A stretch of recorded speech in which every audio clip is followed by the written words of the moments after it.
All right, friends, we are going to be making a drawing inspired by one of my favorite characters, Pig the Pug. We're going to be using curves and shapes to make our pug. The first shape we're using is a circle, and that's going to be, I wonder what part of that is it going to be? Yeah, it's going to be the dog's head. So I don't want to come too far up, but I don't want to come too far down because your pug is going to need a lot of body, but it's also going to need room for ears. So I'm going to hold this tight and very gently go around and trace with my pencil. Ms. Plummer's just going to use a Sharpie so you can see, but you in the video, but you're using a pencil. So that's my first shape. I'm now going to do a rainbow curve that connects from the bottom edge. So I'm going to start with my first one. It comes up near the middle of the circle and comes down. I'm going to now do another one and notice how they connect to that circle.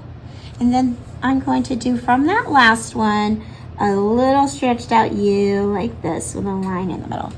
What do you think that is? Yeah, it's the tongue. Now I'm going to do just another little U like this. And the reason why is we're giving him a lot of wrinkles because pugs are known for being very wrinkly. We're going to do an oval above that first curve. We want it to kind of touch if we can, and then we're going to outline and fill it in. And I'm going to do a couple dots in this curve here. Alrighty, friends. Now we're going to start with the ears, and how the ears are going to be. It's going to be another curve that comes out like that, and then a line that connects. Curve that comes out and a line that connects. Great. Now we're going to do a come down here from the head, and you're going to do a C curve, and then you're going to do a backward C curve on this side, and you're going to draw a line that connects the two.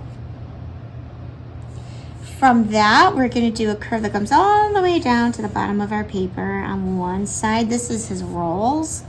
And one that comes on here. We're going to do a couple lines and curves to represent more rolls in our pug.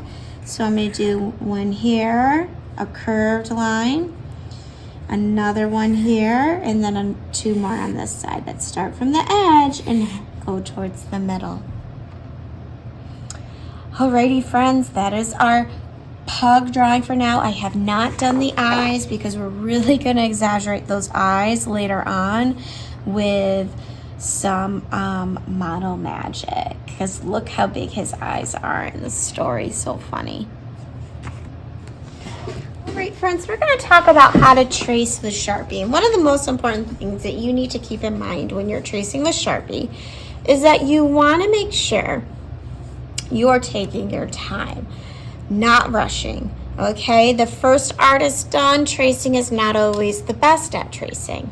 So I'm going to take the cap off my Sharpie. Remember my Sharpie rules, they only belong on the paper. Remember, we haven't done the eyes yet. Do not draw eyes.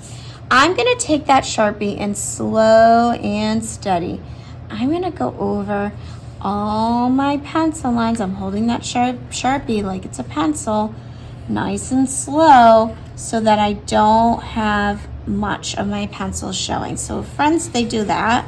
Oh, that means they weren't taking their time. All right, some of us need to go a little slower than others, and that's okay. So I'm going right on top of all my pencil line, and you can even go in your nose and fill that in over on top with your Sharpie, so that eventually you have all of your lines black and traced just like mine. Once I have all my pencil line traced, I'm going to get an eraser, and I'm going to very slowly and carefully hold my paper with my non-writing hand, and I'll go over the whole project. So if there's any pencil lines I missed, I can go right over it and get rid of them.